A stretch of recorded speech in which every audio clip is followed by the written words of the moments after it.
Well, welcome to the Seven Figure Builder Show. My name is Julie Baranek, founder of Seven Figure Builder, where we help high achieving CEOs connect the dots in their business to scale to seven figures and beyond. And I'm here today with my friend Heidi Gruss. Hey, Heidi. How are you, Julie? I am wonderful. Thank you. I'm excited to have you on today.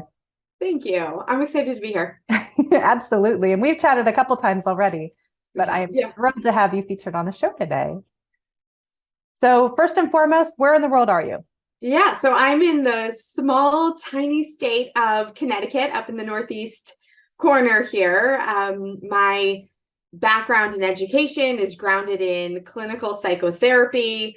Worked in that industry for more than 2 decades and realized, I really wanted to expand the reach of my license to be able to help more people because I was hearing really common stories and frustrations around, overwhelm, needing guidance and direction in life. And, it's just a common problem. It doesn't necessarily qualify for a mental health diagnosis. And along the way, throughout my work, my entire career, I've always been fascinated by human behavior, specifically around change patterns. And the more I started expanding my service delivery to now include different types of coaching programs, I became fascinated that, it's the same patterns coming up over and over and over again, regardless of your industry, regardless of your background. It really is just a human experience. And so that's what led me to really identify myself as a mindset coach and transformation strategist, focusing on work with small to medium-sized business owners who find themselves getting stagnant or often repelling their success and not really understanding why that's happening. So That's awesome. Helping me to move forward. Yeah. So you've made a full pivot then from the clinical psychotherapy to then helping coaches to really grow their business. Is that correct? Yeah, I still have my clinical practice because it's just a robust practice, but yeah, I have equal amounts of time dedicated towards working with those coaching clients as well. Awesome. That's fantastic. So where in the journey do you really help them? Do you help them at the beginning, in the middle, on their exit? Like where can you really factor in? Yeah, so it's usually right in the middle, right? It's my clients have typically had some form of success already, however they measure that for themselves, right? And then it's as they're looking to either up level that success or they've, created a new benchmark that they're trying to hit, they're realizing that how they achieved that first level of success, those skills and strategies aren't always relevant to now going to the next level. And that's where it really is about uncovering these destructive patterns that for many of us, we've had for a long, long time. We just didn't realize that they were destructive because we're smart and savvy enough to sort of navigate through them, or to still, we're resourceful or we're resilient and we still make it through. And then, as we're in deeper waters, it gets a little bit more difficult. Yeah. Yeah. So I want to touch on that a little more. So the destructive patterns, can you give some examples of that, of what people might be feeling? Yeah, I talk about self-sabotage all the time, right? And so I think a really common one is how our self-talk might be repelling our success, right? Because how often I do this too. And let me say, like, part of this is normal. We just have to spend less time in these negative conversations, right? So you're working on something really big and important, right? And so you're putting a lot of time and energy. A lot of business owners say like their business is their fourth child, or their, it's an extension of their family, right? So of course you really want it to go well. And at the end of that process, you look at your end result and you fixate on the one thing that didn't go well, right? You're just so hyper fixated on that you forget all the other things that you did well, or you did for the first time that you never thought you'd do. Your attention is on the negative. And then that sort of activates this whole inner dialogue that reinforces that negative story. And a lot of times the negative story connects to an identity, a core identity issue. Sometimes it's about self-worth. Sometimes it's about, competence. Sometimes it's about their confidence, right? It's a story that is definitely showing up in other areas of their life as well, right? And so to really look at, when clients first start working with me, how are your stories creating more powerlessness rather than empowering you to keep moving forward? And if we're not really intentional in looking at those stories, the risk is that when you're feeling powerless, you forfeit anything within your control to make your circumstances better, and you stay stuck. Yeah. And that's huge. And something we all go through on daily, weekly, monthly basis. Yeah. Sure. But how do you recommend for people? Like the first step is identifying it, right? Like realizing that you're having those thought patterns, but what should people do about it? How can they reframe that to really take a different perspective or move forward? Yeah. And so sometimes it takes someone else to point it out to you too, because, I ask my clients, like, what is it like to be in conversation with a negative Nelly, right? Like, so just think about, we've all had that experience, where you're talking to someone who never seems to find anything positive, or, never can see the glass half full, right? You typically walk away from that conversation feeling like really drained, right? The conversation, it feels heavy. And if you're a person who is trying to give suggestions or help better the circumstance, that negative Nelly keeps, pushing everything away. Like, every solution, they find a problem with it, right? It's like you start to feel defeated or maybe even powerless in that conversation. So the first question I ask my clients when I go through that kind of a dialogue with them is, now I want you to look at your situation and tell me, is it a small problem or a big problem? Because the stories can very quickly make a small problem seem like a big problem. A small problem into a big problem. I don't know if I said that right. Yeah. And it's important. It's a really good checking point, because 99% of the time, the problems really are small, right? It's that we're giving that problem more of our time, more of our energy, more of our emotional bandwidth. And so it seems so much bigger. And so the minute they say it's a small problem, right? Then I say, okay, so then it should only be taking up a small amount of your time, a small amount of your energy, a small amount of your emotional bandwidth. And if people are having a hard time because now they're so emotionally attached to the small problem and they want to say medium, maybe medium to big, right? I say, well, hold on. A big problem is a problem that you can't resolve in one day, right? You're looking out, it's weeks to months that it's really going to take some, rebuilding or, some type of response. The big problems typically involve another entity as well. It's nothing you can do on your own. You're calling in the big guns, whether that's like medical personnel, emergency personnel, lawyers, for instance, your accountant, something like that, right? It's not something where you're just, even calling a 20-minute, brainstorm session with the team to figure out how you want to move forward. That's still a small problem, right? So helping frame that for a client, I think automatically just it adds so much more perspective there. Yeah. And I chuckle because it reminds me, when I started my career, I started as a registered nurse. I forget if I told you this, but I was in high risk labor and delivery. So we were having babies, right? And women would come in and they're like, oh, I'm in so much pain. And I'm not dismissing childbirth or pain or any of that.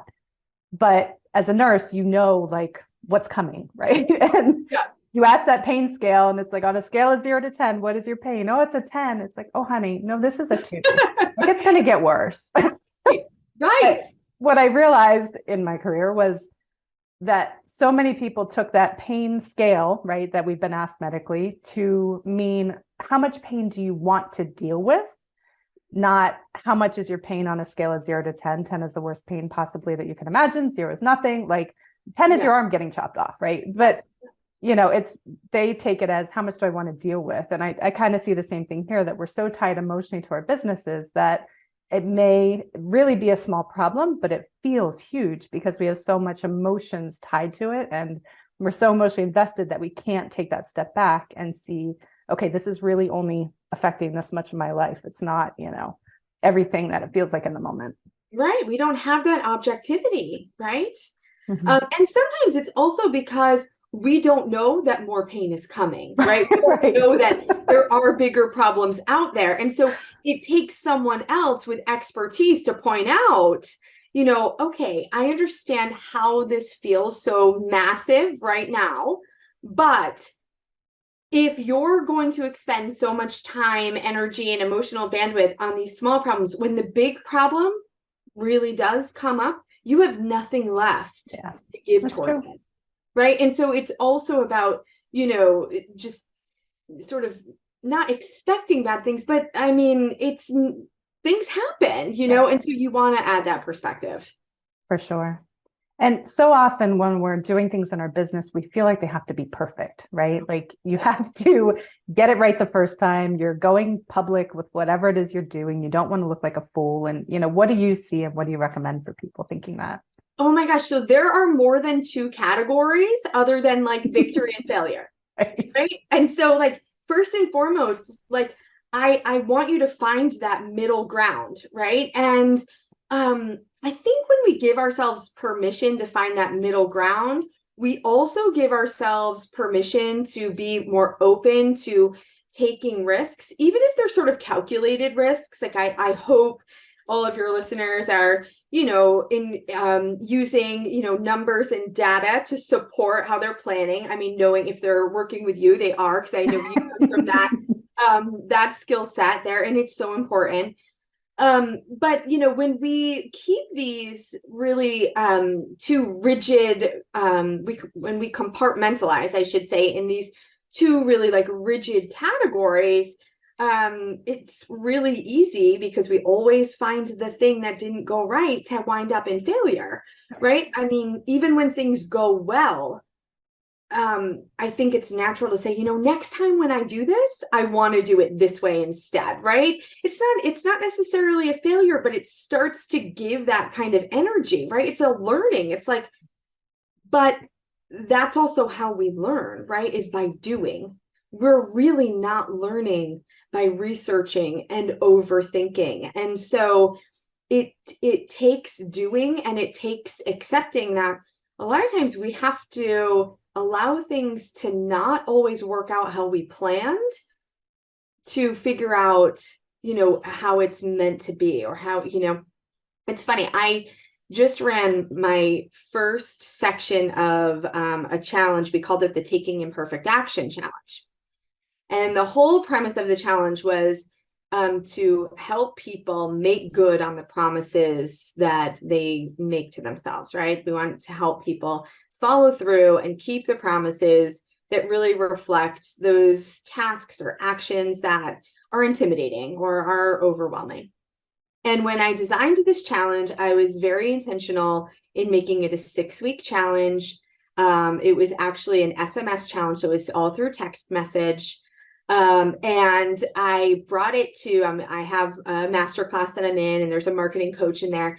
And it was like, what are you doing, Heidi? What, a 6-week challenge? Like, I've never heard of this. Like, what do you think is going to happen? And there were all of these concerns and all of these things. And I'm like, oh my gosh, like, I don't think this is going to go well. Like, why are we spending the time and the money to do this? I could have quickly landed in that failure category right then and there, had I not done my own mindset work and found that gray area for myself, right? Because what that allowed me to do was really filter through and pick out 3 nuggets of information that were really key. One of them was gamification, right? And I was like, okay, because fun is part of this, right? Business building should be fun.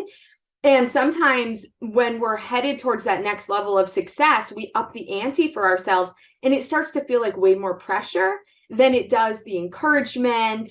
and the camaraderie that we might have had most likely at the beginning stages of building our business, right? Because that's when we're like hopeful and motivated and energetic. And then you get into this like middle phase where it's like, okay, now I got to buckle down because now I'm getting serious here with a bigger goal. And we lose the fun. I will tell you, we had a 40% conversion into the final. We did a live bonus session. We didn't even talk about it at the beginning of the challenge. We had over 400 people registered for this challenge, right? Wow. We had a 40% conversion into the live bonus session after 6 weeks. In the 6th week, this was what was announced. That's incredible. It was incredible, right? And so here's the thing. If we prematurely identify something as a failure and give up, we've given up before we've really gotten started, right? And so, of course, I'm looking back now as we're gearing up for the second round of this challenge and thinking about all the things I would do differently, but not from a position of thinking the first one didn't go well. So that's the difference. Yeah, 100%. And I mean, on top of our own self-doubt, to hear someone that you respect and went to for advice, like, and not to knock whoever was telling you that, but to really deflate your vision. Like, she didn't see your vision. She doesn't know what's burning inside of you for this challenge. And so often we take that a couple of comments or offhand comments, and it can totally, like you said, we can just call it quits based off of that.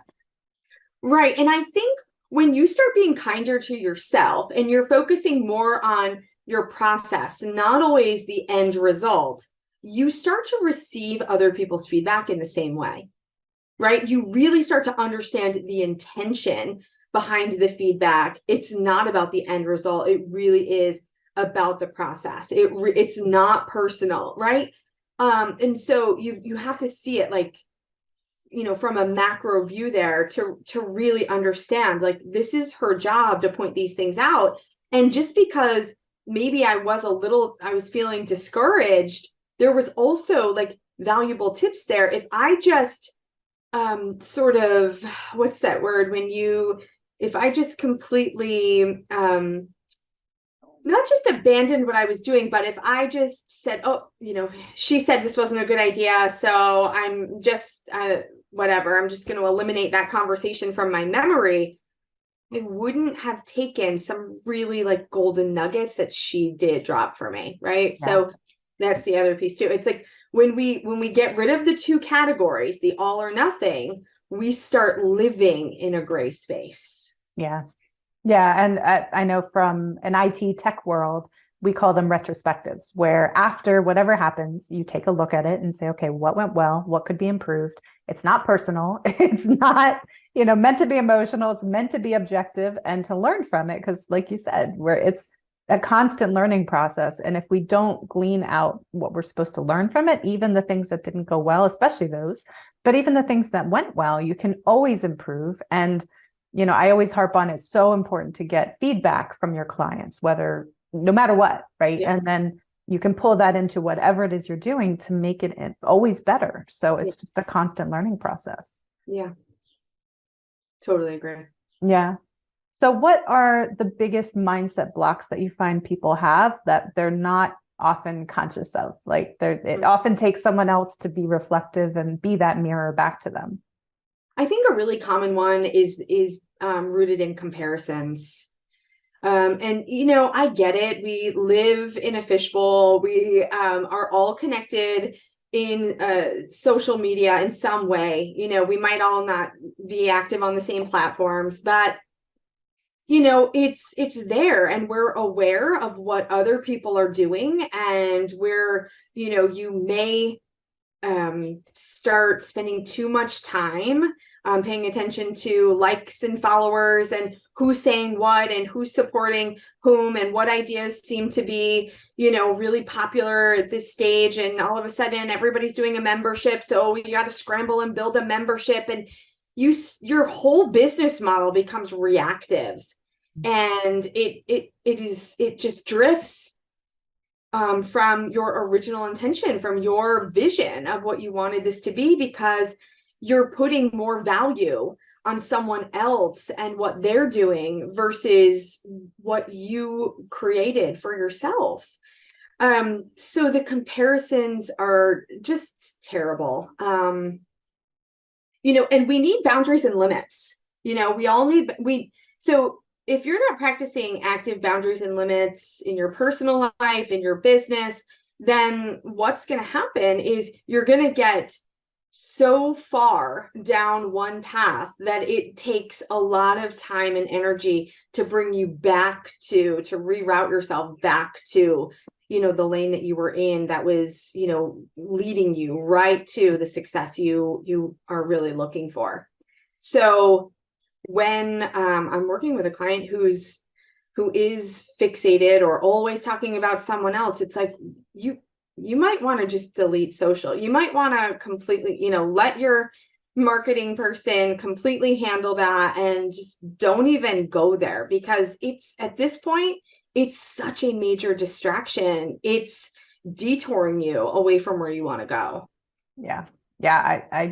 I have a love-hate relationship with social media very much. So I don't know that it's done us any favors as much as, we use it for business and connect with people, which is awesome like this, but it's tough. You got to really look at it. Well, and it's funny because as you move through in your business, you probably have realized this too, right? People think I'm on social all the time, right? Because my business page is very active, because I'll do a lot of videos, a lot of engagement on social. So they think that I'm on these platforms all day long, whereas really it is an appointment in my planner, right, when I'm doing this, and then that's it. Like, because I know if I open up and start scrolling, I'm losing, easily 20 to 30 minutes that, I'd rather put towards something else. So as you accelerate your business and move through the different phases of business growth, you come to realize, social is a small part of your business development. Absolutely. And you mentioned before about, having fun in what you're doing, but how do you encourage business owners to have fun in their business again? Like, it's so critical, and not getting burned out. Yeah. Yesterday I was talking with a client about, creating boundaries and limits around tasks. Like, you really need to stop giving yourself an entire day to do all of this like creative curriculum development, right? Because it shouldn't take you an entire day. And you became a business owner so that, you can control your time and that you cannot work as much as you were in your corporate position, right? You want to have more time with your family. So then design your life and your business so that you have extra time, right? It's extra time to go live your life, to go do the things that are really important to you. And I think, and I'll say, like, purposefully schedule in things into your calendar in the beginning when you've got, your fun dinner plans, you're leaving around, 6:00. Schedule that right up until, because you're not going to miss your fun dinner, right? So it's a natural stopping point, so that you can't take 7 hours to do something that really takes you 2, and it encourages you to go out and live. Yeah, for sure. No, I experiences are everything to me, and building those memories, and business is great, money's awesome, but you need to live life, and that's so critical, otherwise you look back and what do you have? Right. But speaking of which, if you could go back and give your 18-year-old self a piece of advice, what would that be? Oh, to stop being so hard on myself. Right? Listen, the work that I do is very reflective of my own process, right? And that self-talk at one point in my life was not an encouraging voice. It was a voice that created a lot of pressure. And think about, when someone's putting a lot of pressure on you, you feel like you're ready to crack, right? You're not moving fluidly. You're not being creative. You're not in your zone of brilliance. You're just trying to perform and achieve all the time, and that's exhausting. So that would be my advice to my 18-year-old self. I love it. Yeah. And as you're working it with these very powerful CEOs, business owners, the people that you're working with on all ends of the spectrum. But what have you seen makes a good leader? What would you encourage people as they're building their leadership skills? I go back to one of my favorite leaders that I worked with, and I just think of him as being so fair. And even in the midst of really like high stress processes and decisions, he always remained pretty calm and rational and was always really fair. And funny enough, even this morning where I was thinking about, I had to have a difficult follow-up conversation with someone this morning, and the emotional part of me wanted to just land on A, and then I thought of him and I was like, well, what would he do here? Like what? Because I really want to be fair. I believe in being fair, Yeah. and I landed in a completely different place. And so it's being aware of that. Like sometimes our emotions can, like that's the ego sneaking in there and it's not fun. But we all have one. And so we just have to be curious and have that conversation with that side of ourselves and own it, and then say, okay, but at the end of the day, where am I going to feel most proud? And I never regret being fair, even if I might feel like I gave a little too much or something, it's like, but that was fair. No, I love that. And at the end of the day, we're all human, like you have to hold people accountable. Absolutely. So I agree with that 100%. And I love just the fairness of like, okay, where do I really want to land and how can I sleep tonight with how I treat people, And it's easy to be fair if you're willing to have the difficult conversation, right? Because sometimes I think people, it's like fairness and justice, like they oppose one another, but you can have both. You can have the accountability and still be fair. Right. Yeah, 100%. Yeah. We can I know. It's a good thing. Yeah.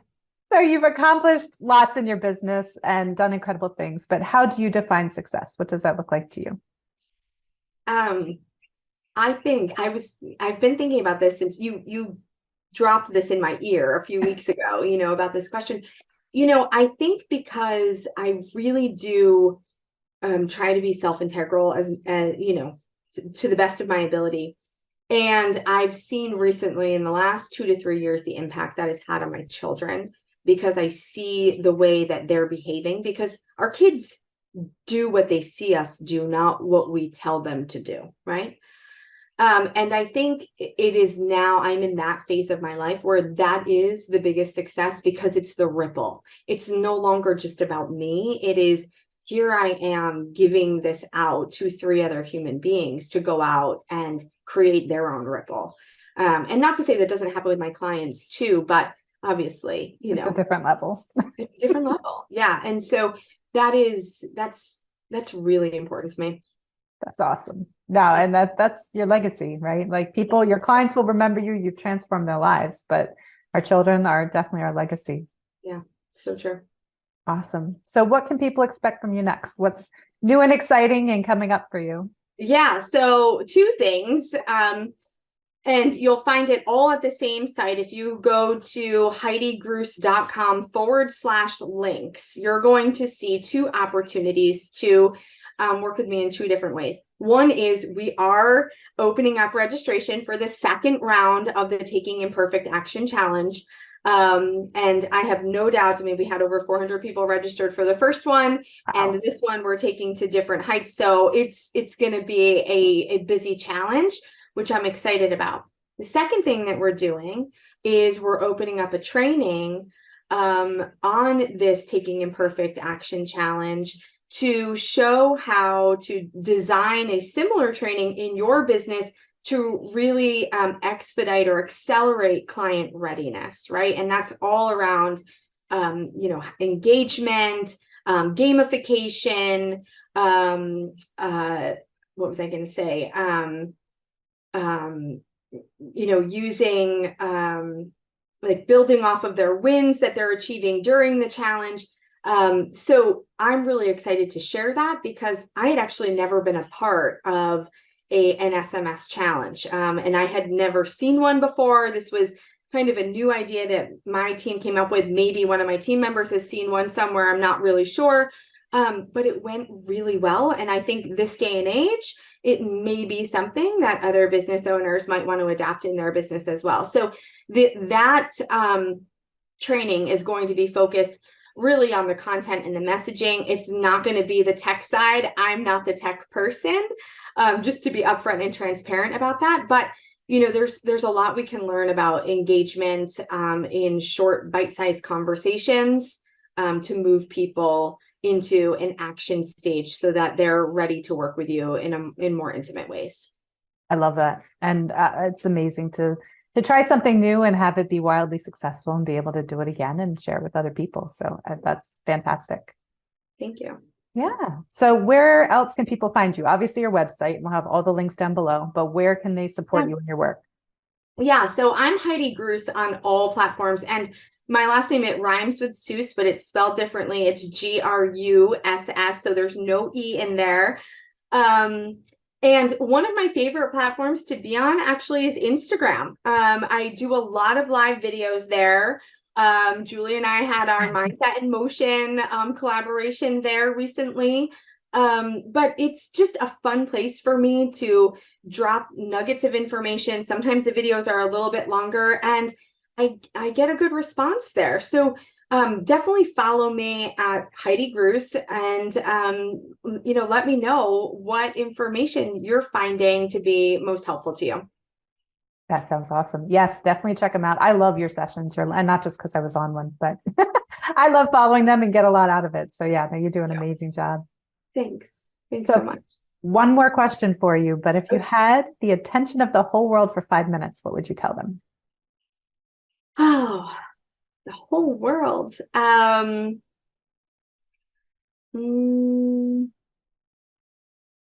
You're gonna have to edit out this long pause.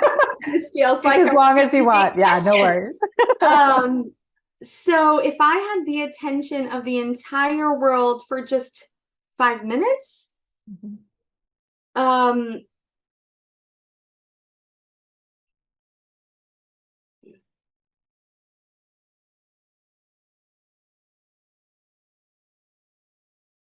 that there's a solution to every problem. Yeah, there's a solution to every problem. And if you're getting stuck and finding problems with every solution, I really encourage you to look yourself in the mirror there and acknowledge whether or not you are committed to finding the solution, right? And the solution doesn't have to be the ideal solution. It's just something to keep us in motion moving forward. Awesome. Absolutely. And when you can't find the solution, find somebody who can help you find it. Yes, that's just it. Gosh, worst case scenario, we've got Google. Right. Go talk to somebody. Yeah. Awesome. Thank you, Heidi. This has been a lot of fun. I'm glad you're on today. Thank you. Yeah, absolutely. And if you found value in this episode, please do share it. That's how people find us. And you can find me at sevenfigurebuilder.com. And I look forward to seeing you on the next episode.